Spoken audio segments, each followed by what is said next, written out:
Ótica ondulatória, parte 5, Fundação Escola Técnica Liberato Salzano Vieira da Cunha, curso técnico em Química, terceira série, Física. Então, o que está aqui em vermelho é o que já vimos, e agora vamos dar uma olhadinha em polarização da luz. Bom, o que é uma luz não polarizada? Nós já vimos que a luz é uma onda eletromagnética. O que quer dizer isso? Quer dizer que tem campo elétrico e que tem campo magnético, os dois oscilam perpendicularmente, no caso do vácuo, né? Então oscilam perpendicularmente. A luz não polarizada é uma luz que possui muitos planos de oscilação de campo elétrico, como aqui esse desenho enseja, né? Então, existem infinitos planos de oscilação de campo elétrico aqui no caso. E a intensidade da luz é I0. Vejam, os nossos olhos não percebem isso. É simplesmente luz, certo? E nós podemos reduzir uma luz não polarizada a dois vetores, um horizontal, que é o EX, e um perpendicular, que é o EY. A luz plano polarizada é uma luz que só possui um plano de oscilação, que também se reduz a duas componentes, uma horizontal e uma vertical aqui, né? E acontece que da luz não polarizada para a luz polarizada, a intensidade da luz cai para metade, tá? Cai para metade. De novo, eu insisto, os nossos olhos não diferenciam luz polarizada da luz não polarizada. A luz polarizada tem uma intensidade de luz menor do que a não polarizada. É só isso. Ou seja, aos nossos olhos é uma luz mais fraca. Só isso. E que também, né, como está dito aqui, se reduz, uma luz plano polarizada se reduz a dois vetores, um horizontal e um vertical. A polarização da luz pode ser feita por reflexão ou por refração, sendo que por reflexão foi o primeiro modo que se descobriu. Ou seja, a luz não polarizada incide sobre uma superfície e se reflete. Dependendo do ângulo de incidência, a superfície é capaz de polarizar totalmente o raio refletido, isto é, ter só um plano de oscilação do campo elétrico. Esse ângulo chama-se ângulo de Brewster, que esse ângulo é arco tangente, não tangente, né? É arco tangente de 1 sobre n, onde n é o índice de refração da superfície refletora. Isto é, se o ângulo de incidência for igual a esse ângulo, então a luz é plano polarizada. E se não for? Talvez você pergunte. E se não for? Bom, se não for exatamente igual ao ângulo de Brewster, a luz não é totalmente plano polarizada, é parcialmente. E por refração, a ideia é essa, né? Ou seja, aqui está uma lâmpada, uma lampadinha. Uma lâmpada comum, seja uma lâmpada de filamento, como é esse desenho aqui, seja uma lâmpada de LED, uma lâmpada fluorescente, a luz é não polarizada. A luz solar também é não polarizada. Então passa por um filtro polarizador e a luz que emerge é polarizada. É plano polarizado. Aqui tá o desenho. Esse desenho ele não é muito certo, né? Mas, enfim. Mas eu acho que para a intuição é legal, né? Ou seja, tem as gradezinhas aqui, né? Então aqui tem a luz que é não polarizada e tem essas gradezinhas que só deixam passar a luz, os planos de oscilação conforme a grade, tá? Então a onda que emerge desse primeiro polarizador tem um plano de oscilação conforme esse cara aqui, ó. Tá? E o que acontece se a luz polarizada desse jeito incidir num polarizador cuja grade faz 90 graus com relação ao primeiro? É isso aí, não passa nada. Tá? Bom, então retomando, tá aqui o que o filtro polarizador faz? Por refração, tá? Então incide luz não polarizada, e à medida que a luz vai se deslocando ao longo do polarizador, vai absorvendo uma certa direção, ou várias direções, mas uma não, ou praticamente não. Então, de tal forma que a luz que emerge é plano polarizada.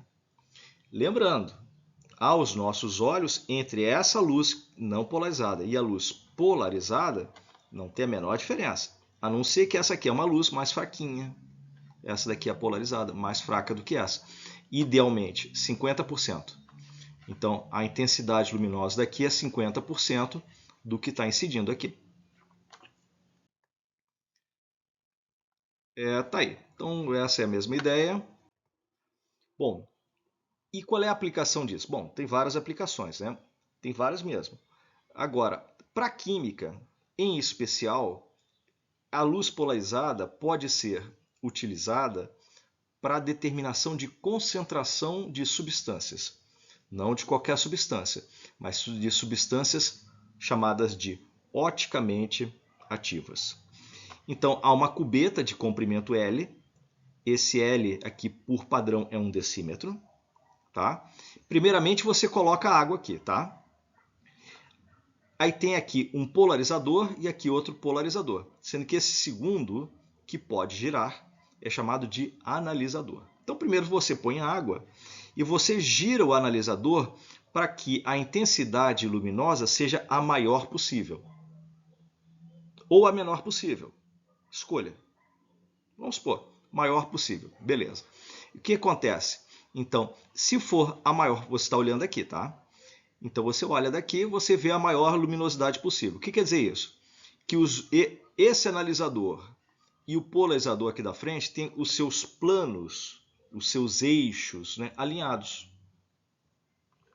Aí você tira a água e coloca a substância oticamente ativa. O que a substância oticamente ativa faz? Ela gira o plano de oscilação do campo elétrico. Ou para a direita, e aí a substância é destrógera, ou para a esquerda, e aí a substância é levógera. Bom, então se a substância for oticamente ativa e o analisador e o polarizador estavam alinhados, agora não mais. Por quê? Porque a substância vai girar o plano de oscilação. Aí o que você faz? Você gira o analisador até encontrar novamente a maior luminosidade possível. E aí você vê quantos graus a substância oticamente ativa girou o plano de oscilação do campo elétrico. Bom, aí tem que saber a lei de Biot para determinar a concentração. Esse ângulo que ali está alfa, é diretamente proporcional ao comprimento da cubeta e à concentração da substância. Isto é, se você dobrar o tamanho da cubeta, você dobra o ângulo de giro. Se você dobrar a concentração da substância oticamente ativa, você dobra esse ângulo. Bom, então para tirar o sinal de diretamente proporcional e botar o sinal de igual, se acrescenta uma constante. Tá? Essa constante depende da substância oticamente ativa. Tá? É um valor, esse alfa T lambda, ou seja, é uma constante para uma determinada temperatura, para um determinado comprimento de onda. Tá? Ou seja, não é uma coisa assim, para qualquer temperatura, para qualquer comprimento de onda. Não, não. É para um determinado comprimento de onda. Tudo padronizado, tá? Bom, então aqui está a estrutura do aparelho para determinar a concentração da substância. E aqui está um exemplo. Então vamos supor que essa substância oticamente ativa seja a sacarose. E a constante é mais 67 graus por grama por centímetro cúbico vezes decímetro. E girou 10 graus. Qual é a concentração da substância em mol por litro? Então está aqui a lei de Biot. A concentração é alfa dividido por essa constante vezes L. Essa constante é por padrão 1 decímetro. A constante é conhecida, 67. E alfa, que é o ângulo medido, é 10 graus. Então vai dar a concentração em grama por centímetro cúbico. Mas veja, aqui está em grama por centímetro cúbico. Por quê? Porque o alfa está em grama por centímetro cúbico. Mas ele pede em mol por litro. Bom, vocês da química sabem muito bem como fazer para transformar de grama por centímetro cúbico para mol por litro. Aqui tem um videozinho que mostra como fazer isso. Sim, a lei de Malus. Aqui, pessoal, esse desenho está mais próximo do polarizador ideal. Tá? Por quê? Porque, na verdade, o polarizador ideal é aquele que deixa só um plano de oscilação do campo elétrico. Mas no polarizador real, não é que ele deixa um, ele deixa uma pequena faixa. Tá vendo aqui? Ó? Tem uma pequena faixa de campos elétricos em que ele deixa passar. Tá? Bom, então a lei de Malus diz o seguinte, ó, que a intensidade de luz aqui é igual à intensidade de luz que chega vezes o quadrado do ângulo, do cosseno do ângulo entre esse plano de oscilação e o eixo do polarizador. Tá? É a chamada lei de Malus. E aqui tem um exemplo. Então, quando a luz passa por um primeiro polarizador, a intensidade da luz cai à metade. Quando vai atravessar o segundo, aí segue a lei de Malus. Né? E ele diz que o ângulo, está escrito aqui em cima, está aqui, ó, é 45 graus. Então, aqui, ó, depois de atravessar o analisador, que é o segundo polarizador, a intensidade da luz é 1/4 da luz que incide. Ou seja, houve uma atenuação de 75%, porque se reduziu somente a 25%, que é 1/4.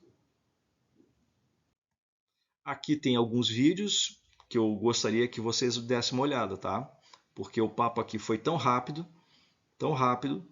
que precisa de um tempo para amadurecer e acho que as imagens são muito mais eloquentes do que qualquer coisa que eu possa dizer aqui. Era isso.